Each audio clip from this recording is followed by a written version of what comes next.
Ibu Kepala Sekolah SD Ciberua yang saya hormati, hadirin sekalian, audien pemaparan guru penggerak SD Ciberua yang saya hormati. Alhamdulillah pada hari ini Selasa 30 Agustus 2022 kita sedang melaksanakan kegiatan guru penggerak di SDN Ciberua. Alhamdulillah mudah-mudahan diberikan kelancaran. Amin ya Allah ya Rabbal Alamin. Baiklah, untuk mempersingkat waktu kita memulai acara ini. Untuk demi lancarnya acara ini kita mulai dengan mengucapkan basmalah bersama-sama. Bismillahirrahmanirrahim. Selanjutnya sebelum kepada acara pokok, kami persilakan sambutan dari Ibu Kepala Sekolah SD Ciberua. Pak Ibu, silakan.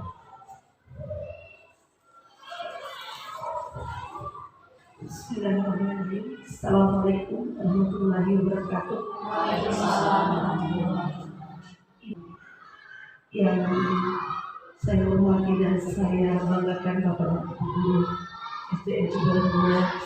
Semoga kegiatan hari ini yang akan dilaksanakan oleh guru penggerak kita berjalan dengan lancar, tanpa dukungan kita semuanya tidak ada apa maknanya.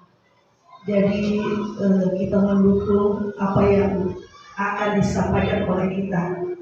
Saat ini guru teman kita akan melanjutkan atau menyelesaikan tugasnya sebagai calon guru penggerak SDN Ciberua.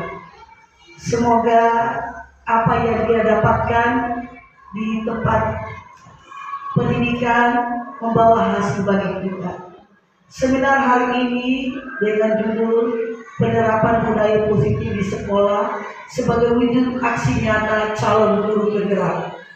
Saya sebagai kepala sekolah berharap agar semua ilmu yang didapatkan harus diterapkan di sekolah kita. Demikian, wabillahi taufiq wal hidayah. Assalamualaikum warahmatullahi wabarakatuh. Bismillahirrahmanirrahim. Terima kasih kepada Ibu Moderator yang telah memberikan kesempatan kepada saya untuk memaparkan penerapan budaya positif di sekolah ini.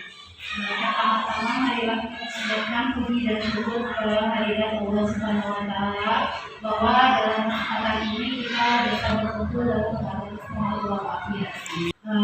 Ibu Kepala Sekolah yang saya hormati dan Bapak Ibu Guru yang saya hormati, saya sekarang akan berbagi pengalaman selama saya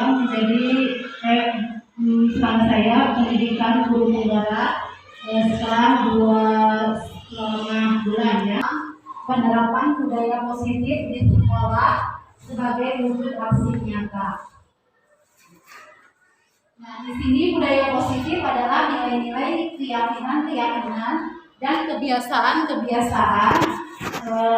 di sekolah yang berpihak kepada murid ya. Nah, agar murid dapat berkembang menjadi pribadi yang kritis, penuh hormat dan bertanggung jawab. Nah, dalam penerapan budaya positif kita harus menumbuhkan lingkungan yang positif, memahami kebutuhan dasar yang dibutuhkan seorang murid pada saat mereka berperilaku tidak pantas dan tidak sesuai apa yang kita harapkan. Dengan hanya melakukan hukuman yang mungkin saja memberikan efek dan dampak yang tidak baik pada perkembangan emosi peserta didik. Nah, jadi kita selama mengajar tidak boleh ada hukuman kepada peserta didik, melainkan segitiga restitusi ya. Nanti saya akan menerangkan tentang segitiga restitusi. Nah, di sini kita sebagai pendidik harus bukan menuntut, tapi menuntun anak ya ke arah yang lebih baik. Nah, menuntun bakat dan minat anak.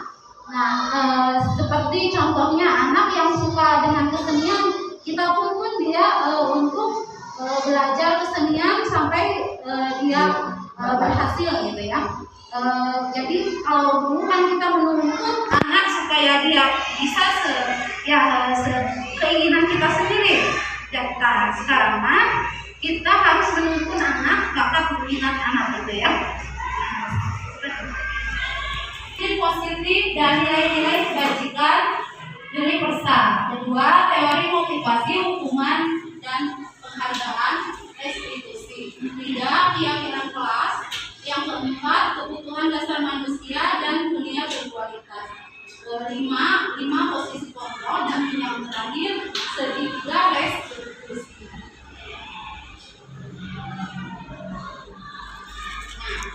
Yang nomor 1, disiplin positif dan nilai-nilai kebajikan universal. Apa makna disiplin? Ya? Disiplin berasal dari bahasa Latin disiplina, yang artinya belajar.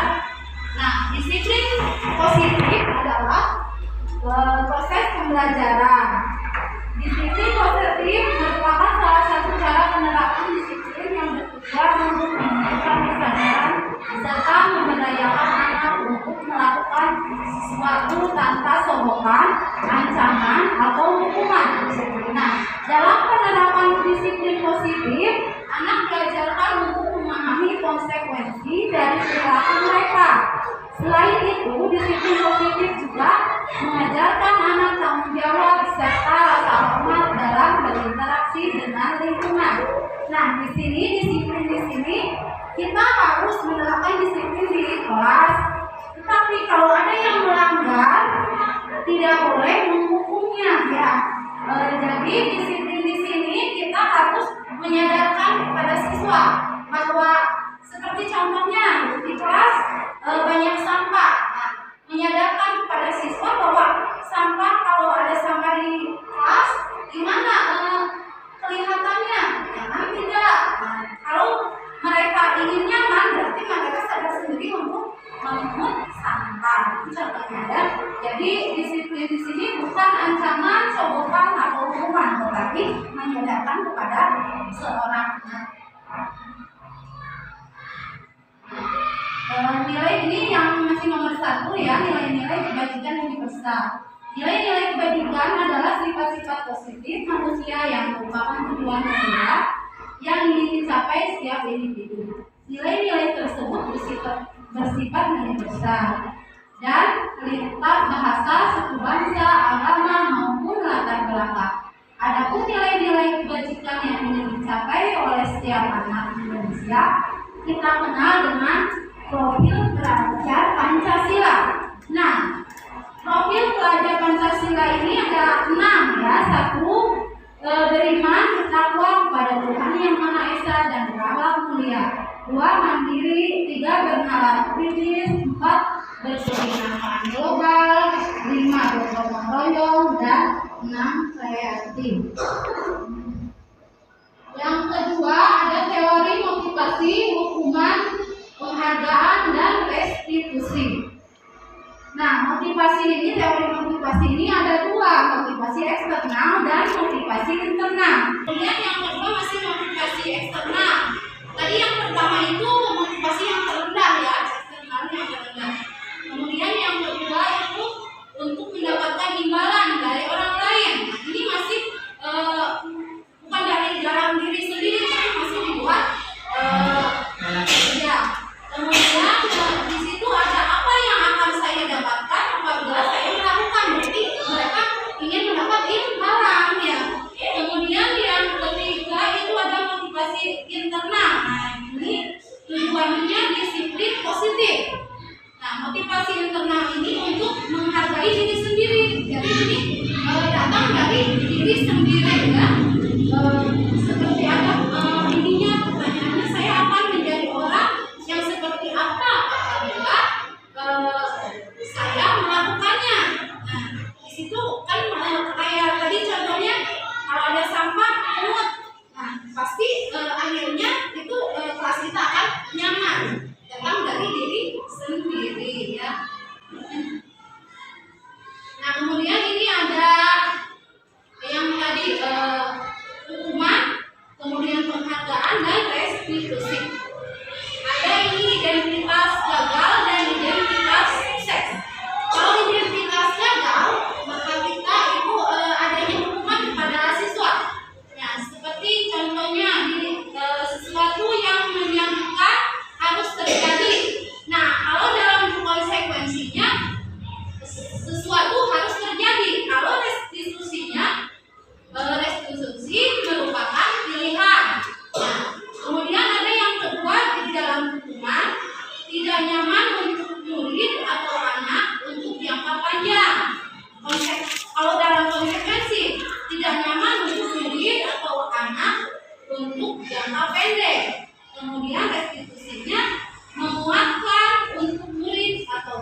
pendek. Nah, restitusi masalah terpecahkan. Kemudian sistem tidak akan berjalan bila murid tidak takut hukuman gitu ya. Kalau konsekuensinya memerlukan monitoring dan supervisi terus menerus dari guru. Restitusinya murid belajar bertanggung jawab untuk perilakunya. Nah, ada ini hukuman yang selanjutnya berlaku hanya pada sebuah institusi, tidak berlaku pada kehidupan nyata. Konsekuensinya membantu penerapan mengikuti peraturan dalam masyarakat. Restitusinya fokus pada pemecahan masalah dalam jangka waktu panjang. Kemudian ada lagi hukuman peraturannya adalah kamu harus. Nah, dalam hukuman kamu harus, ya, tidak boleh ada kata-kata itu. Ya, konsekuensinya apa peraturannya? Jadi kita menanya kepada siswa, apa peraturannya? Mampukah kamu melakukannya? Terima kasih. Itu kata-kata dalam konsekuensi. Kemudian restitusi. Apa kamu yakin? Katanya. Kemudian apa yang bisa kamu lakukan untuk memperbaiki masalah ini? Nah, kita ke anak harus ada tanya jawab seperti itu ya. Kemudian satu lagi hukuman murid atau anak membenci peraturan. Nah, kalau di konsekuensi murid anak menghormati peraturan. Restitusi murid atau anak menghormati dirinya dan orang lain. Nah, jadi kalau ada hukuman itu bersifatnya negatif ya. Kalau konsekuensi netral, restitusi mah itu yang positifnya. Nah, di sini suka ada misalnya siswa yang melanggar disiplin. Kita buat dia membuat di kertas, saya tidak akan mengulanginya lagi terus. Nah, itu konsekuensi atau hukuman? Hukuman. Itu dia akan masuk ke hukuman. Tapi kalau konsekuensinya dia tidak diberikan untuk menulis di sana di kertas, ya konsekuensinya. Kalau memakai konsekuensi. Nah, kemudian ada contoh lagi, misalnya di hukuman kan suka ada yang suruh lari, ya hukumannya. Nah, itu kita tidak boleh melakukan seperti itu, ya. Tapi kita harus melakukan yang positif seperti restitusi. Tanyakan dulu kepada siswa apa masalahnya, ada menstabilkan identitas, kemudian validasi, dan terakhir keyakinan kelasnya ya.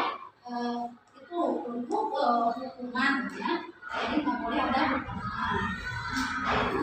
Nah, apa itu restitusi? Nah, restitusi adalah proses menciptakan kondisi bagi murid untuk memperbaiki kesalahan mereka sehingga mereka bisa kembali pada kelompok mereka dengan karakter yang lebih kuat.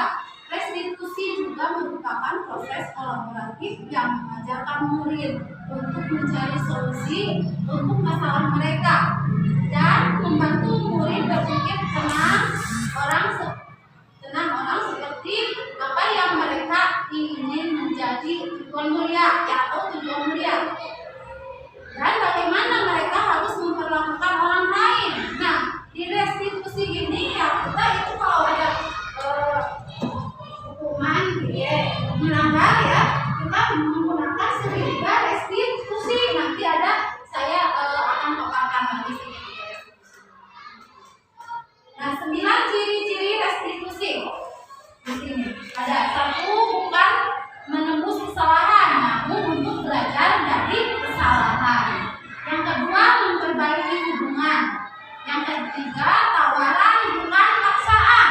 Jadi tidak ada paksaan ya kalau di dalam restitusi. Kemudian yang keempat, restitusi menuntun untuk melihat ke dalam diri, menuntun, jadi bukan menuntut ya. Kelima, restitusi mencari kebutuhan dasar yang mendasari tindakan. Keenam, restitusi diri adalah cara yang paling baik. 7, restitusi fokus pada karakter bukan tindakan.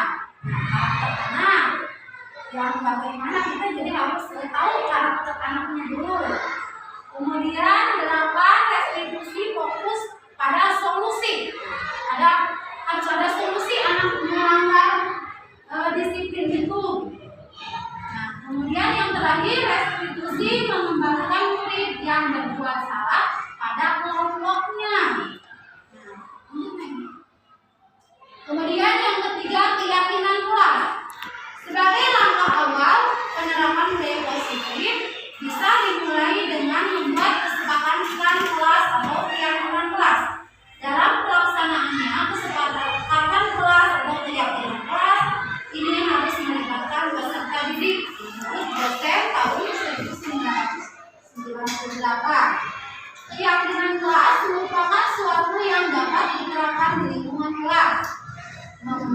Pembuatan keyakinan kelas melibatkan semua warga kelas melalui kegiatan surat pendapat. Jadi itu membuat keyakinan kelas itu apa yang diinginkan siswa belajar itu gimana keinginan siswa supaya kelas ini menyenangkan, tapi harus dibimbing ya sama kita ya. Kemudian di sini kesepakatan atau keyakinan kelas yang berpihak pada murid, nah, supaya kelas itu menyenangkan. Nah, sebagai perwujudan budaya positif di sekolah, menciptakan pembelajaran yang berpusat pada peserta didik. Adapun tujuan dilaksanakan kesepakatan kelas ini adalah: 1. Menciptakan pembelajaran yang berpusat pada murid.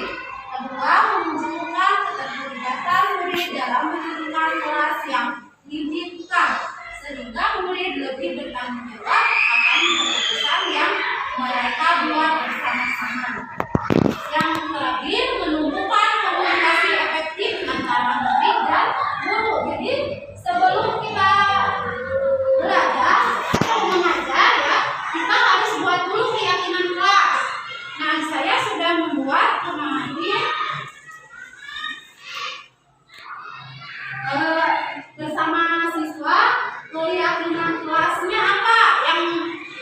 Tapi kita dibimbingnya gini. Di kelas ini kalian gimana kalau misalnya banyak sampah? Harus bagaimanain sampah itu? Buang bu ke tempat sampah. Ya ibu gimana kata-katanya itu? Harus digimanain kalau banyak sampah? Menanggulangi agar tidak banyak sampah. Menjaga kebersihan kelas dan lingkungan sekolah. Itu kita harus kasih arahan dulu, nanti anak sendiri juga akan tahu bahwa keyakinan kelasnya itu seperti itu.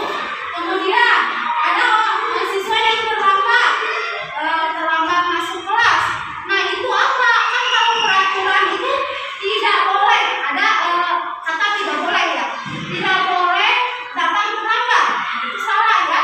Kalau sekarang bukan begitu, tapi disiplin waktu. Nah, kemudian kalau kalian mau belajar harus apa dulu? Berdoa dulu. Nah, kalau mau pulang berdoa. Jadi itu apa? Keyakinan kelasnya. Mau berdoa sebelum belajar dan setelah mau pulang ya itu. Contohnya itu ya sebelum dan sesudah. Ya. Nanti anak juga akan tahu sendiri ya apa yang mereka yakini buat di kelasnya masing-masing. Jadi kasih arahan, jadi mereka yang akan membuat keyakinan kelas. Kemudian contoh lagi tugas. Gimana kalian mengerjakan PR atau tidak misalnya?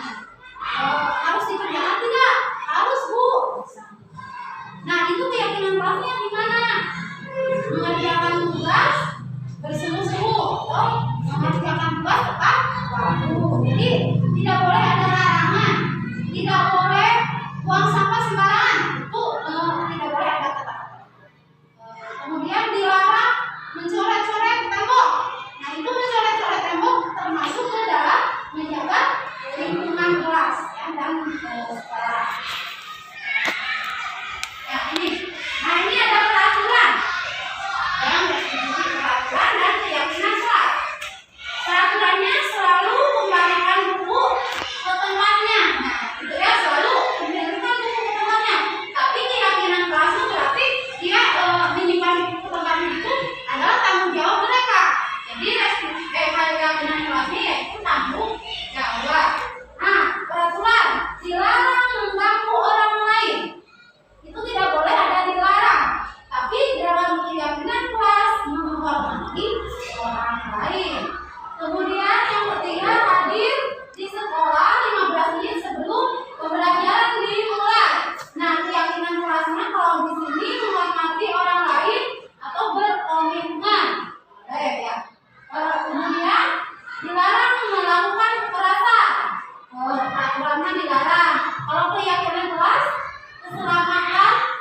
menghormati orang lain. Nah, ada juga peraturan kelasnya dilarang menggunakan alkohol juga. Nah, dengan kelas kesehatan, menjaga kesehatan nggak apa-apa ya.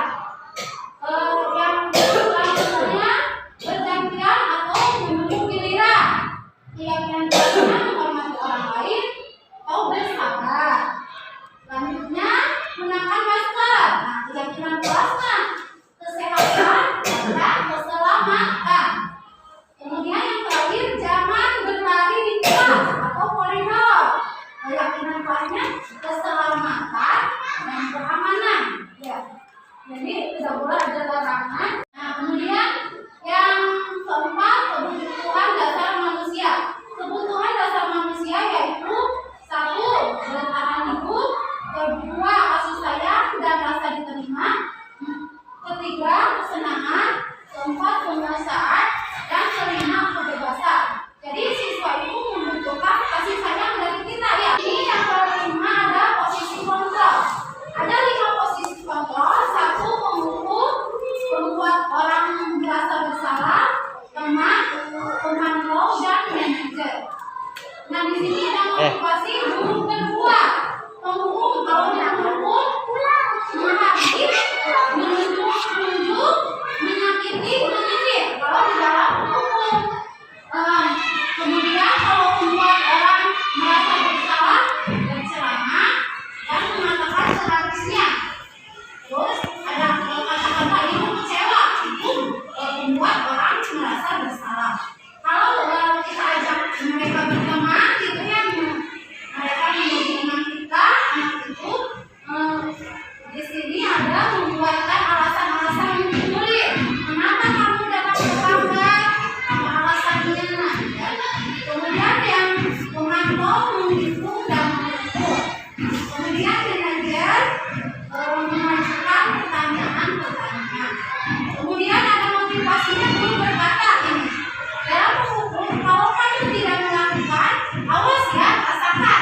Itu penghukum, ya, yang menghukum. Kemudian membuat orang merasa bersalah. Kamu seharusnya kamu sudah tahu, ibu lelah sekali mengatasinya, ibu stres. Nah, itu membuat orang merasa bersalah. Kalau teman, kita sebagai teman mereka, ayolah, kamu lakukan demi itu. Masa kamu tidak mau ingat? Tidak. Ingat tidak? Ibu pernah bantu, tidak pernah bantu kamu. Ya. Kemudian memantau, apa peraturannya? Kalau manajer, apa yang kita yakini? Apa yang bisa kamu kerjakan untuk memperbaiki masalah ini? Kemudian ada hasilnya. Hasil membayangkan menyalahkan orang lain berbohong. Nah, itu dalam menghukum. Kalau membuat orang merasa bersalah, menyembunyikan, menyangka, berbohong. Kalau teman, berbantu. Pemantau menyesuaikan diri bila diawasi. Manajer membuatkan pribadi. Kemudian kaitan dengan dunia berkualitas. Murid meletakkan buku di luar dunia berkualitas. Itu menghukum. Kalau membuat orang merasa bersalah, murid meletakkan buku dalam dunia berkualitas. Kalau sebagai teman, murid meletakkan buku sebagai orang yang sangat penting di dunia berkualitas. Pemantau, murid meletakkan buku peraturan dan buku di dunia berkualitas. Kemudian manajer, murid meletakkan dirinya sebagai individu yang positif dalam dunia berkualitas.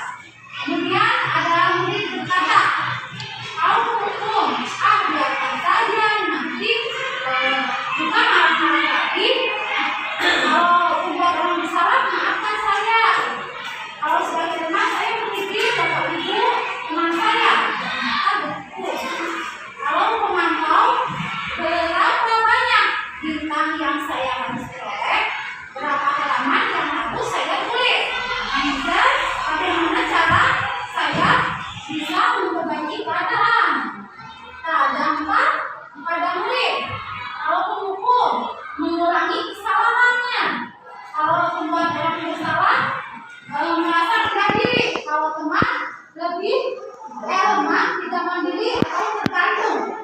Kalau pemantau meniti gerakan pada sanksi atau hadiah untuk untuk siswa kan ya. Kemudian manajer mengevaluasi diri, bagaimana cara memperbaiki diri. Nah ini kita kalau ada yang melanggar keyakinan kelas, kita buat segitiga restitusi. Di sini ada menstabilkan identitas, validasi kebutuhan, kemudian meyakinkan menanyakan keyakinannya ya, keyakinan kelas. Kalau menstabilkan identitas, setiap orang pasti pernah melakukan kesalahan. Kamu bukan satu-satunya yang melakukan kesalahan. Jadi kalau misalnya ada yang kesiangan, kita bilangnya begitu, kamu bukan satu-satunya orang yang merasa kesiangan gitu ya. Jadi anak tidak dengan kita tidak takut gitu ya. Kemudian ada setelah bisa dilakukan identitas, validasi kebutuhan. Kamu tentu punya alasan mengapa melakukan itu. Nah, kalau misalnya ada yang kesiangan, apa alasan kamu kesiangan ke sekolah? Pasti dia ada alasannya. Contoh, ibu saya main HP aja tidurnya. Jadi tidurnya kesiangan. Tidurnya malam dan bangunnya kesiangan. Nah itu kan ada alasan. Kita tidak boleh, kamu jangan main HP aja ya, gitu.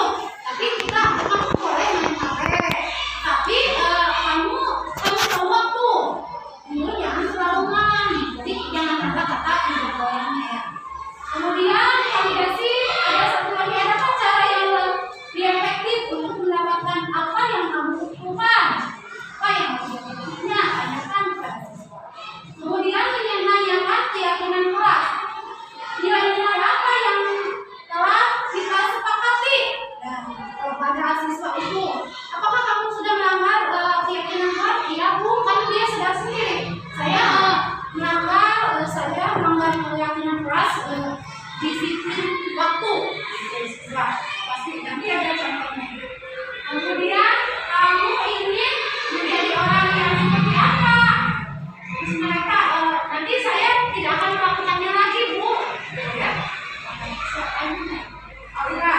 Nah, sekarang di sini ada contoh yang ini ada kemarin ada kasus murid kesiangan. Ada murid yang kesiangan, kemudian ada yang tidak mengerjakan PR. Kemudian setelah siswa pulang sekolah, kita bertanya kepada siswa tersebut, karena kita tidak boleh mengambil siswa tersebut dalam keadaan banyak orang supaya dia tidak malu ya. Dan di sini saya lagi menerangkan, kemudian nanti ada PR, siapa yang tidak mengerjakan PR, ada satu orang. Kemudian yang tidak mengerjakan PR dan yang terlambat datang ke sekolah.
Kemudian kata guru bertanya, kenapa kamu tidak mengerjakan? Tidak bisa, Bu. Kata guru, kalau kamu tidak bisa mengerjakan PR, kamu bisa bertanya kepada ayah, ibu, atau kamu. Iya, kata Mutia, iya Bu, maafkan saya. Nanti saya akan bertanya kalau ada yang lagi. Guru, ibu di sini tidak memasalahkan kamu tidak mengerjakan PR ya, tapi kamu tahu kesepakatan kelas kita. Kita kan sudah menyepakati kesepakatan kelas kita bahwa jika ada tugas itu harus kita catat. Kemudian ya Bu, saya menyadari kesalahan saya berjanji tidak mengulangi lagi. Nah seperti itu. Nah dia berbicara, dia bahwa ya hasil ya, itu tidak terjadi lagi ya. Nah ya jadi ya selama kita mengajar tadi ketika saya katakan harus ada speaking, coba kita speaking dulu. Berdiri semua. Kita jalan-jalan. Jalan-jalan.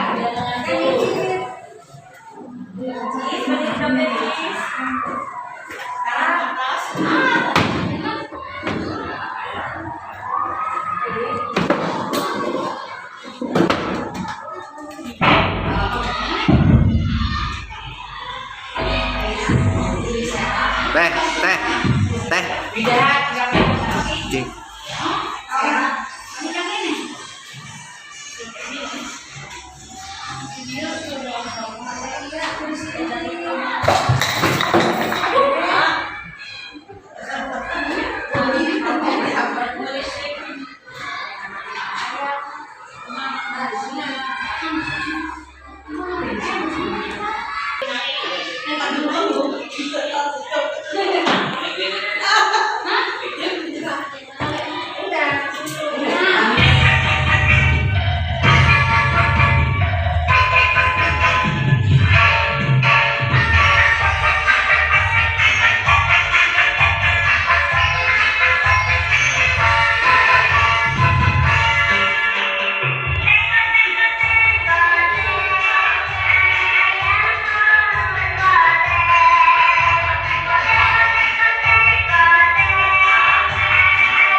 Ibu kan joget ibu.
kali, malam 2 kali, malam siang 2 kali, malam setengah. Karena malam itu kan harus tidur jadinya suara. Coba kita tepuk pagi, siang, malam. Pagi, siang, malam. Tuh. Kemudian siang 2 kali. Siang. Malam.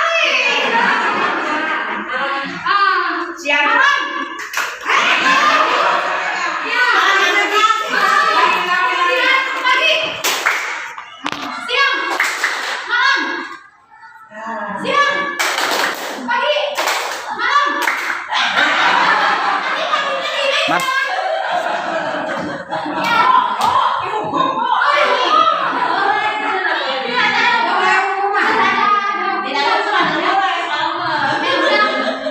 Mungkin ya itu pemaparan dari saya, kurang lebihnya saya mohon maaf. Wassalamualaikum warahmatullahi wabarakatuh. Kegiatan pemaparan untuk penerapan guru penggerak di SDC kedua telah selesai. Alhamdulillah begitu lancar, tak kurang suatu apapun, bahkan menambahkan ilmu yang sangat detail dari ilmu tersebut. Mudah-mudahan kedepannya SD kita menjadi lebih baik dari SD yang kami alami. Amin ya Allah ya Rabbal Alamin. Untuk itu, saya selaku moderator undur diri. Mohon maaf bila ada kesalahan ataupun kata-kata yang kurang berkenan di hati ibu. Mohon maaf yang sebesar-besarnya. Isi pembahasan di taqwa aku qouli hadza wa astaghfirullah li wa lakum walhamdulillahirabbil alamin. Wassalamualaikum warahmatullahi wabarakatuh. Waalaikumsalam.